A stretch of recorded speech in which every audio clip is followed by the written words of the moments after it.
လားမရှိလားရှိလားရှိပါအေးဟုတ်ပြီဒါဆိုလို့ရှိရင်သူ့ပုံစံအတိုင်းမအောင်နေပြီပါနေရရှိသလားရှိပါခင်ဗျားဆိုကိုယ်စားလေးညှက်လိုက်မယ်နော်ညှက်ပြီးပိတ်စာညှက်မယ်ညှက်ပြီးမှတော့အခွက်တစ်ချုပ်တော့ပါမယ်နော်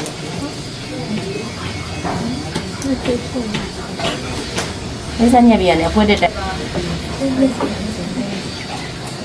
တော့ဆိုပေါ့ပါပဲလေကျွန်တော်မသုံးဘူးနော်ကျွန်တော်မသုံးနဲ့ဘာမှမဖြစ်ဘူးကိုရီးယားပေါ့ပါလေးပို့မှာဆိုမကြည့်အဲ့ဒီအချက်မှာဒီလေးခုကိုတစ်ခါညီအောင်လှုပ်ထားနော်ညီအောင်လှုပ်ထားပြီးသွားပြီဆိုလို့ရှိရင် net point လေးပေးတာအောင်မပြောချင်တာနော်ပြောချင်တာတခြားမှမဟုတ်ဒီမှာလေဒီမှာ net point မပေးထားဘူးနော်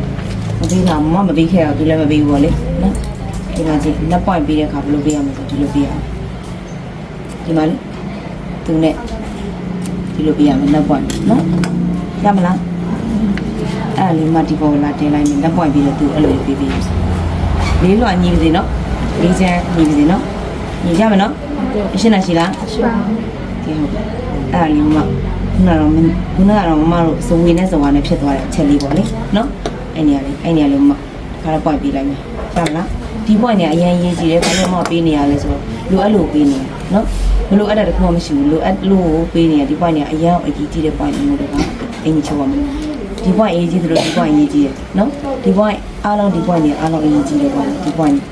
အရေးကြီးတဲ့ point တွေပဲเนาะအဲ့လိုအရေးကြီးတဲ့ point တွေဖြစ်သလိုဒီမှာကြည့်မယ်เนาะညက်တော့မှမပြလိုက်တော့လေဒီမှာပြန်ပြပြီเนาะဒီမှာကြည့်မယ်ဟိုမှာတော့ဒီ point တွေအရင်အရေးကြီးပါတယ်ဒီ point เนาะဒီမှာဒီလား net point လေးပြီးထားတာလေဒီမှာ point လေးဒီမှာဒီလားဒီ point အရင်အရေးကြီးပါတယ်သူအရေးကြီးတယ်လို့မျိုးပဲဟဲ့ဒီကွတ်စာမှာလည်းအရေးကြီးတယ်เนาะကွတ်စာမှာပေးဖို့လည်းအရင်အရေးကြီးတယ်เนาะ sorry ဒီမှာလည်းကွတ်စာဟုတ်တာကွတ်စာဟုတ်မဟုတ်ပါဒီမှာကွတ်စာဒီလိုရေးကြည့်ရနော်နားလည်လားကိုရောစဝေးသွားဖြစ်တယ်ရမလားနော်အဲ့တော့ကိုဆိုင်မှာလည်း point နေပေးထားရမယ်ဆိုတော့နားလည်ရပြီဟုတ်ပြီလားနော်အဲ့တော့မသိမချဆိုရင်ဒီရွက်လေးကိုယူထားနော်ဒီရွက်လေးကိုယူထားနှစ်ခုယူထားပြီးမှချုပ်တဲ့အခါပြန်စစ်ကြည့်ဖို့နော်အခုတော့သိချတယ်ဆိုတော့ဒါလေးခဏဖိထားလိုက်မယ်ရမလား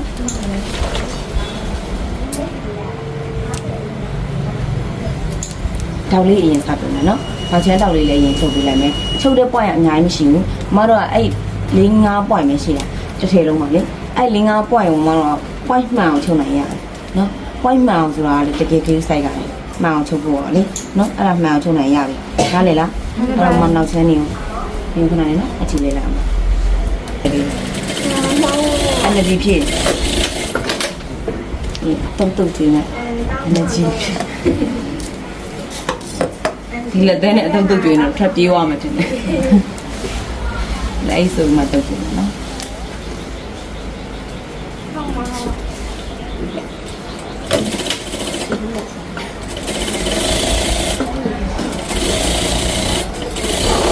ဒီမိုးဆွေးမတက်ခဲ့နေ။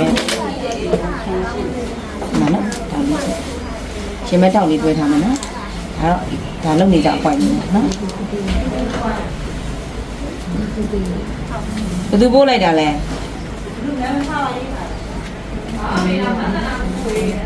ဟာ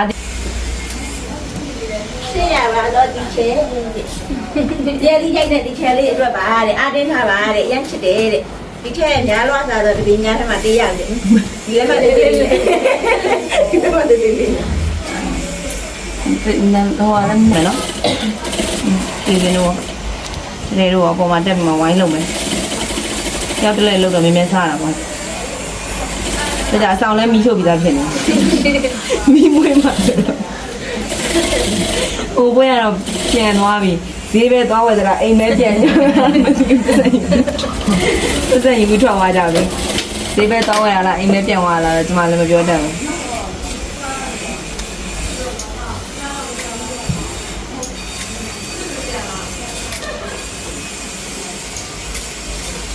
အငယ်လေးတဲ့သိမစားကြပါဘူးကလေးလေးလေအသေးလေးလေးတမ်းမှတ်တယ်သေးလေးငယ်သီးမုတ်တို့တွေကယူလာတခါတယ်ရှယ်ဘယ်လိုလုပ်မှလည်းငယ်သီးမုတ်อ่ะအခုနမေ့နေတခါထောင်းခိုင်းလိုက်တာမထောင်းလိုက်ရပါကြောက်တလက်နားကြည့်မယ်နော်နားကြည့်မယ်ဘာအောင်မှတွဲမယ်နော်ဒီဆိုတွဲတဲ့အခါကြောက်လို့ရှိရင်သူ့မတော်ဒီလိုတွဲတော့မှာဒါကုစားလေကုစားရဲ့ အခုစားတဲ့နောက်ချမ်းပေါ်ပြောမှဆိုတော့ဒါရှည်တယ်လေရှည်တဲ့နောက်ချမ်းဒီမျိုးတစ်ခါလေးတွဲကြတယ်နော်ခုစားတွဲကြတော့မှတွဲကြတဲ့အခါကျလို့ရှိရင်ဟို level နဲ့ချိန်တွဲတာတော့အကောင်းဆုံး level လိုမျိုးလေဒီပုံစံနဲ့တွဲတာအကောင်းဆုံးအားကြောင့်သူပြီးမှတွဲမယ် level ချုပ်မှတွဲမယ်ဘာလို့ဆိုတော့ level မှာနည်းနည်းပခုံးနဲ့ညှိပြီးတွဲမှာဆိုတော့လေနည်းနည်းလွဲတာချော်တာရှိတွဲချော်တဲ့သူ့လိုက်တွဲနေတယ်ဘာလို့ဆိုတော့တညီရဲလိုချင်တာအတွဲရောက်ပြအောင်နော်တညီရဲလိုချင်တာမဟုတ်ဒါလေးကိုလည်းအလဲမှန်လေးမှတ်ထားလိုက်အဲ့တော့ကိုကလေဒီလိုပြောပြောလေးမလို့ချင်မူ line နဲ့ကက်ချင်လို့ဆိုတော့နော်ဆန္ဒရှိလို့လို့ရမမတော့ပြောပြောလေးပဲလိုချင်တယ်ကိုပေါ်မှာလေးလေးပြမိလေးတိတ်တော့မကြောက်ကိုကော်လန်လေးတော့ဖြစ်စေချင်တယ်ဟောဒါပေမဲ့ကိုပေါ်ပါလေးပဲဖြစ်စေဒီမှာလည်းမအောင်မနော်ဒါလည်းပဲမမဟုတ်ဘူးနော်ဒီမှာလည်းပဲထောင်းချွန်းနဲ့ဟောရဲကော်လန်မှာမှားကြသေးလားလို့နော်မှားပါတယ်ကျိုးကုန်ပါကျိုးကုန်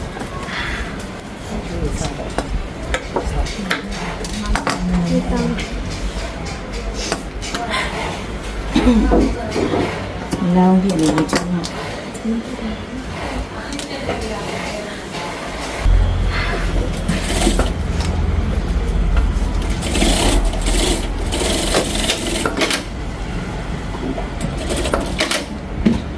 နမလေးချလိုက်ပြီနော်မင်းထစ်သွားပါဖြစ်သွားတယ်သူးစားလိုက်ဖြစ်သွားတယ်နော်ဒီကနေ့ကမှကြည့်မနက်ပိုင်းအတုတ်ကောင်းမလားအဲ့အော်ဒီမှာအိမ်ပါလားတာတို့စားကြနေတာနဲ့အော်ကြောက်ကြတော့ခွဲပြီးဒီမှာအဲ့ကြောက်ပဲပေါ့ဟာတူတူပြန်လို့ရပါတယ်မိပဲလားရှင်းပြတာ ဟုတ်ရှိပြီလားပြန်တော့တကယ်ချင်းနေတခါလေအိမ်မိုက်အောက်ပေါ့ဟုတ်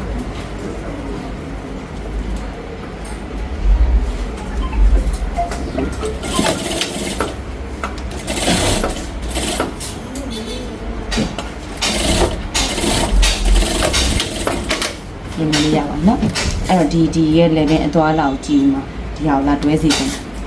နော် sorry ဟာ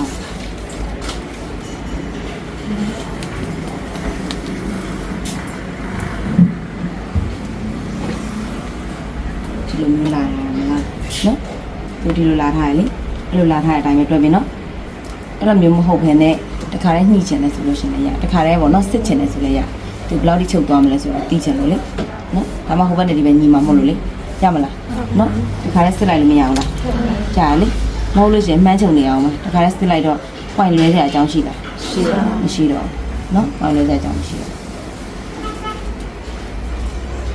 ရမလားโอเคချုပ်လိုက်မယ်နော်ချုပ်ပြီးရင်ဒါကိုဓာတ်ခွဲစားပြီးမိခွဲတိုက်ပြီးပါဒီဥစ္စာလည်းအဲ့တိုင်းပဲသူကဒါဒီကုစ္စာလည်းဓာတ်စားစရာမလိုမိခွဲတိုက်တယ်လည်းရတယ်နားလေရလားနေပါတယ်ရှင်းလားရှိလားရှင်းပါ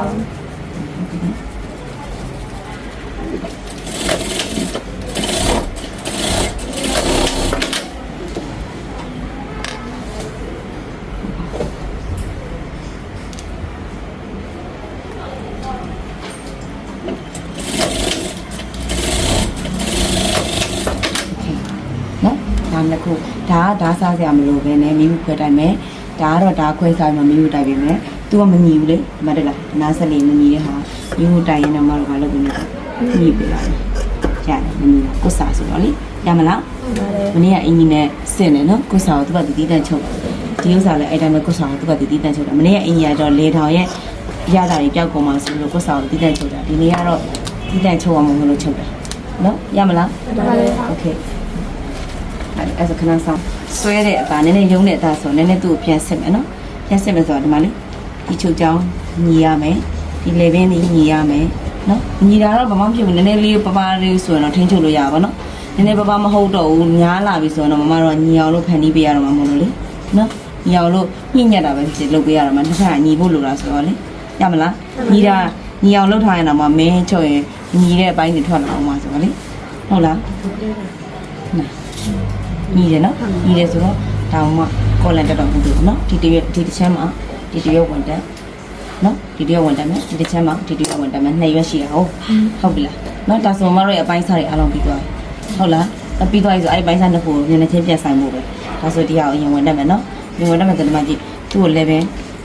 လဲမှတ်လိုက်မယ်ကော်လန်တက်တိုင်းနဲ့လည်းပဲအလဲမှတ်တယ်လေနော်လည်းပဲအလဲမှတ်မယ် ဒီမှာလည်းပဲအလုံးနဲ့လက်စုပ်ရမလားဟုတ်လားထုံးမယ်အဲ့တော့ point လေးဒီကညှိပြီးထုံးလို့ပါနော်ဒီကညှိပြီးထုံးလို့ point နေလေသွားညီနေလိမ့်မယ်ဒီမှာတွေ့လားနော်ညီနေလိမ့်မယ်ဒီမှာလည်းသွားညီနေလိမ့်မယ်နော်ညီမညီဘူးဆိုလည်းညီအောင်လည်းညီပြီးထုံးပြီနော်ဒါမဲ့ညီပါမယ်လို့တော့အာမတော့မခံဘူးနော်ဒီကတည်းကလွဲချော်နိုင်တာလည်းရှိတယ်ဒါမဲ့အရှိတစ်ထည်မှာလည်းညီခဲ့တယ်ဒီထဲမှာလည်းညီအောင်တော့ကိုယ့်လက်ကထိန်းချောင်းမှထိုးဟုတ်ပြီလားသူကကော်လန်ကြီးကအယုံနေဒီကလည်းယုံနေဒီကလည်းယုံနေဖြစ်တဲ့အတွက်ဒီမှာလေယုံနေဖြစ်တဲ့အတွက်ဆွဲတာနဲ့ကိုယ့်လက်ကဆွဲရတဲ့သူပါလာမှာနော်အဲ့တော့မှတော့ဒီကော်လန်တက်မယ်ဆိုလို့ရှိရင်ဒါအကွေးဒါအကောက်ဒီအကွေးဘက်မှာတော့ဘာလုပ်ပြရမလဲကက်ကြီးတောက်ပြရမယ်အဲ့ကက်ကြီးတောက်တဲ့ဟာလေးကလေတစ်ချက်တောက်ဒီလိုတစ်ချက်ဆိုရင်ရပြီလေဟုတ်ပြီလားဒီလိုလေးလှန်လို့ရနေပြီလေရနေပြီဆိုတော့တစ်ချက်တောက်ပြီလားရမယ်နော်မရှင်းတာရှိလားရှိပါဘူး ကဲဟုတ်ပြီဒီမှာတစ်ချက်ထိုးမယ်အမတော့ထိန်းသိမ်းပြီးမှထိုးရနော်ပြောချင်တာမင်းတို့လည်းထိန်းသိမ်းသိချင်တာပေါ့နော်ဒီမှာလေထိုးရနော်တစ်ချက်ထိုးမှဒီဘက်ကပြန်လှည့်ပြီးထိုးမယ်ဒီဘက်မှာလေမတက်လားနော်နက်ပွိုင်လေးညီနေရမယ်လို့မှပြောရလေဟုတ်လားခုနအဲ့နက်ပွိုင်ပြောက်လို့ဖြင့်ခုနတစ်ထည်ကနည်းနည်းလဲနေသေးတယ်နက်ပွိုင်မတွေးလို့လေနက်ပွိုင်မတွေးတော့မမဒီနားထိရောက်အောင်မယ်လို့ပဲတွေးထားတာလေမဟုတ်ဘူးပတန်နဲ့ပြန်တိုက်စစ်တော့မှနက်ပွိုင်ကဒီမှာအမှန်ပဲဟုတ်လားဒါဆိုမှတော့ဒီမှာဖုန်နေရထက်နေရရှိလားမရှိဘူးဆိုတော့ထိုးထားခဲ့တော့နော်ထိုးတော့ပြန်လေးထိုးထားခဲ့ပြီးနောက်တစ်ဖက်သွားထိုးမယ်နော်ဒီပုံစံအတိုင်းတစ်ထည်ရတဲ့တူအောင်ဒီဘက်မှာသွားထိုးမယ်နော်အဲ့လိုထိုးသလိုပဲဒီတစ်ခုမှလည်းအပုံစံတိုင်းတစ်ထည်ရတဲ့တူအောင်ပြန်ရထိုးထားမယ်ပြီးတော့မှအကုန်လုံးတူပြီးစစ်ပြီးစိတ်ကြိုက်ဖြစ်ပြီးဆိုတော့မှချုပ်ချမယ်နားလဲနော်တေချာဆက်ရမယ်နော်တေချာဆက်ရမယ်ကုတ်ကော်လန်ဒီအရင်အရေးကြီးတယ်ဒါကမှတော့ကုတ်ကော်လန်ချုပ်ဖို့အတွက်စလောက်တာပဲနော်နောက်တစ်ချိန်မှလည်းနောက်ကုတ်ကော်လန်ချုပ်လည်းဒီတိုင်းသွားမှာဆိုတော့လေမိတယ်ရှိလားရှိပါဘူး နော်တေချာလေးလက်ကကိုင်မယ်တေချာလေးချုပ်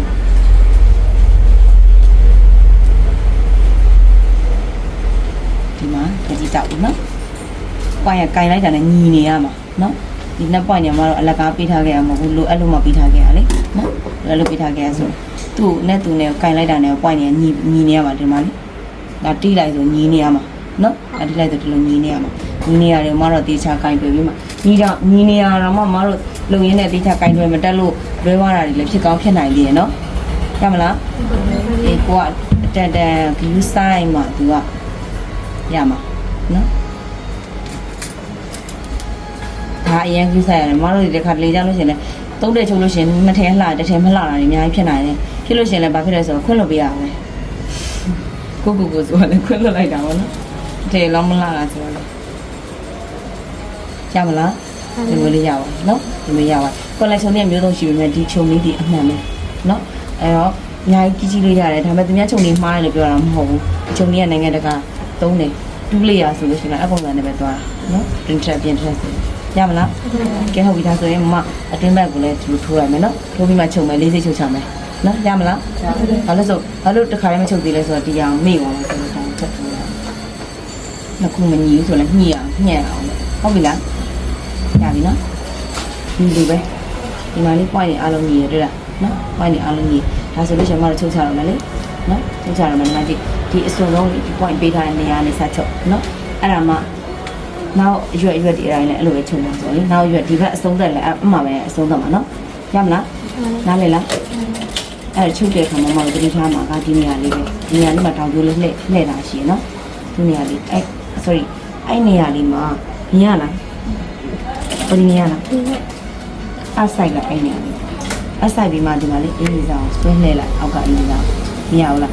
ဒါနော်ဆွဲလှည့်ပြီးမှလေးချုပ်တယ်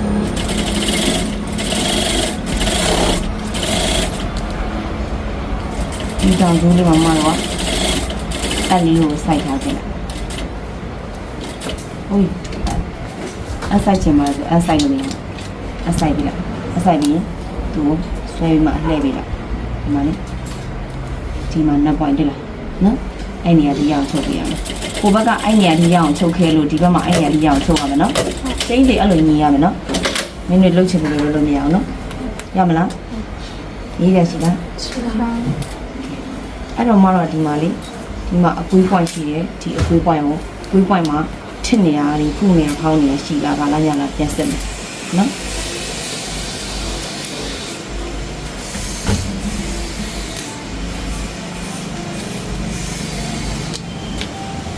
ဒီနေရာပေါ့လေဒီမှာထစ်ကြံခဲ့တာရှိသလားပေါ့နော်ကိုမကြိုက်တဲ့အချက်များဒီမှာရှိသလားပြန်စစ်ကြည့်မယ်ဒီနေရာမှာနော်ပြန်စစ်ကြည့်မယ်မရှိဘူးဆိုရင်ဘာလုပ်မလဲဆိုတော့မသူ့ကိုခွဲပြီးမြို့တိုင်းပဲခွဲပြီးမြို့တိုင်းပဲရမလားအရှင်းလားရှိလားပြောမှဆိုဒီဘက်ကချိုးရိုးလေးတော့ပြီးသွားတယ်နော်အဲ့လေးပြန်ပြင်ပေးမယ်ဘာလို့ဆိုနှစ်ဖက်ညီကျင်တာမို့လို့ဒီဘက်ချိုးရိုးတိုင်းပဲသွားကျင်တာမို့လို့ဒီနေရာလေးပဲပြန်ဖြုတ်ပြီနော်ရမယ်နော်ဒီဘက်မှာလည်းအဲ့တိုင်းပဲခုနကအတိုင်းပဲnet point နဲ့စချုပ်ပြီးနော် net point နဲ့စချုပ်ပြီးခုနကလိုပဲအထောက်မှဒီပုံစံလေးပဲချုပ်သွားမှာရမလား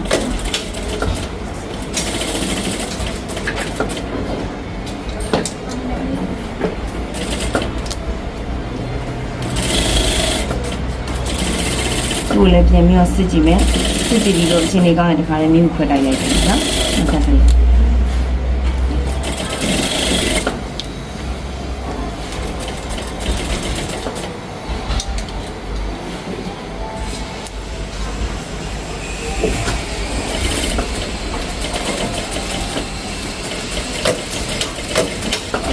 อเคဒါဒီဘက်ကညီရနော်ဟိုဒီဘက်ကတခြားမှာအမြဲတမ်းအဲ့လိုဖြစ်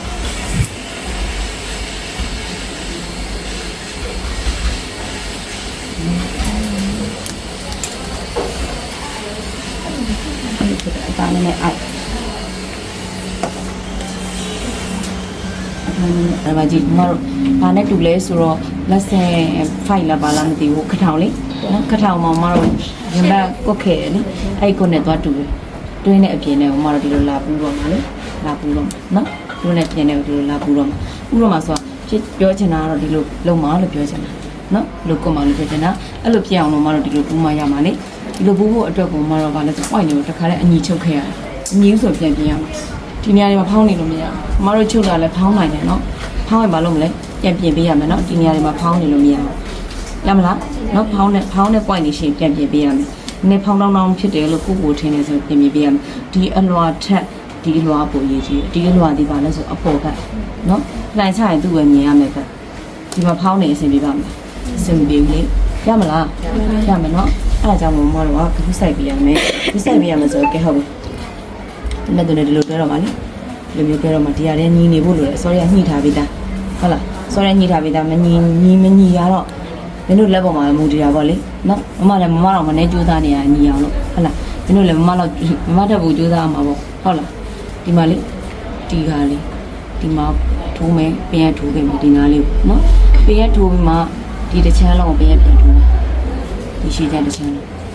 ဟုတ်လားသူကတစ်ဖြက်သူကိစ္စတစ်ဖြက်ကဒီမှာနေပြီးသွားတယ်တစ်ဖြက်သူ့ရဲ့တစ်ဖြက်ကိုချုပ်တဲ့အခါမှာဒီဘက်တို့လုံးဝမထိလည်းမထိဘူးဘာမှမလုပ်တစ်ဖြက်ဘာလို့ရှိရင်ဒီဘက်ကနေတစ်ခေါက်ပြန်လာမှာဟိုဘက်ကိုအားလုံးချုပ်လို့ပို့လာဟိုဘက်ကချုပ်ပြီးသားဖြစ်သွားတယ်ဒီကနေပြီးမှစပြီးမှဒီကိုပြန်လာမယ်သူတို့တစ်ဖြက်ဒီထီပေါ့ဒီမှာတစ်ဖြက်ဆုံးတော့မယ်ခုနကလိုမျိုးပဲဟုတ်လားနော်ဒီကနေစပြီးအရှိဘက်ကိုတစ်ဖြက်သွားမယ်အဲ့ဒါကိုမှတော့အရင်ဘာလုပ်မလဲဆိုပင်ရထုတ်မယ်ပင်ရထုတ်ပေါ်မှာဘာလုပ်မလဲခြေကျဲလိုက်မယ်ခြေကျဲလိုက်ပြီးလှပြီးဆိုတော့မှစိတ်ကြိုက်ဖြစ်ပြီးလှန်ကြည့်ပြီးမညင်ဘူးမညက်ဘူးဆိုတော့မှဒီဆက်နဲ့ချုပ်ချမှာရမလားနော်အဲ့တော့ပင်ရထုတ်တဲ့အခါမှာတော့ဒီ point နဲ့စဟိုဘက် point ရစထုတ်လဲရရနော်ဒီဘက် point ရစထုတ်လဲရဘယ်ဘက် point ရစထုတ်လို့အတူတူပဲလေဟုတ်တယ်မလားနော်ဟုတ်တယ်နော်အဲ့မှာမပြောချင်တာအချီတစ်ပေါက်တော့မှလွဲလို့မရအောင်အချီတစ်ပေါက်လွဲသွားတယ်မတော့ပါလေ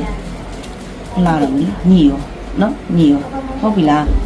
နော်အနက်နဲ့ဆိုတော့ဒီမအချီကျဲလိုက်တော့ဖြိုးလဲလိုက်ကြတယ်နော်ကာလာအရောင်ပေါ်မဲ့ဟာနဲ့လိုက်ကြပဲဘယ်တစ်ချင်းထိုးလိုက်တယ်ဘယ်တစ်ချင်းနေအပေါ်ကိုပြန်ထိုးအောင်ဟိုဘက်ထိချရမလားမထိတီအောင်ထိုးရမယ်နော်ထားလိုက်တော့ဒီဘက်တစ်ချင်းနော်ဒီဘက်တစ်ချင်းနော်ပိုင်းနေအမှန်ဆိုရင်သူကညီနေမှာနော်ပိုင်းနေမမှန်ဘူးဆိုလို့ရှိရင်ဘာဖြစ်မလဲဆိုတော့ဒီလိုလေးအတူအရှိလေးဖြစ်နိုင်တယ်ဒီလိုတူတာရှည်တာလေးဖြစ်နိုင်တယ်နော်မညီပဲနဲ့လေဒီအလေပွိုင်ကိုညီအောင်ထားလိုက်တော့ဒီကပွိုင်နေမညီတော့အဲ့လိုဖြစ်နိုင်တယ်ဒါကြောင့်မို့ဆိုရဲပွိုင်ကိုဘူးဆိုင်ပြီးခြုံနော်မမတော့တော်တော်ဘူးဆိုင်ပြီးခြုံရတယ်မင်းတို့ကပို့ပြီးဆိုင်ရမှာပေါ့နော်ဒီလိုလေးထူလိုက်ပြီနော်ထူလိုက်ပြီးဒီမှာလည်းထုံမထိတ်မှာထူဒါဒီချမ်းပုံစံထိုးတဲ့အတိုင်းနဲ့မလိုဘက်တစ်ချမ်းကိုလည်းအဲ့တိုင်းထိုးပြီးရင်ဒီမှာ point နေမျိုးအတွက်နှစ် point နေပြီးခဲ့ဒါကြောင့်မို့မှနှစ် point ပြီးတဲ့အခါအပြင်ရောတွဲရောပြီးပါဘာညာပြောတာပေါ့ဟုတ်လားနော် ရမလားဒါမှညှိလို့ရမှာလေဟုတ်တယ်နော်မရှင်းနိုင်ရှိလား ရှိပါဘူး အဲ့ဆိုလို့ရှိရင်မနောက်တစ်ဖက်ကိုဒီပြန်ထိုးလိုက်မယ်နော်ပြန်ထိုးမှချီကျဲလိုက်မယ်ဟုတ်ပြီလားချီကျဲမလိုက်ရင်ရလားဆိုရတယ်ချီကျဲလိုက်တယ်နဲ့ချုပ်လို့ရတယ်မတို့ကလည်းကုတ်ခဲတော့ချီကျဲမှမလိုက်ဘူးနဲ့ချီကျဲမလိုက်နဲ့ချုပ်တော့မင်းတို့တစ်ခါတိုင်းလာလား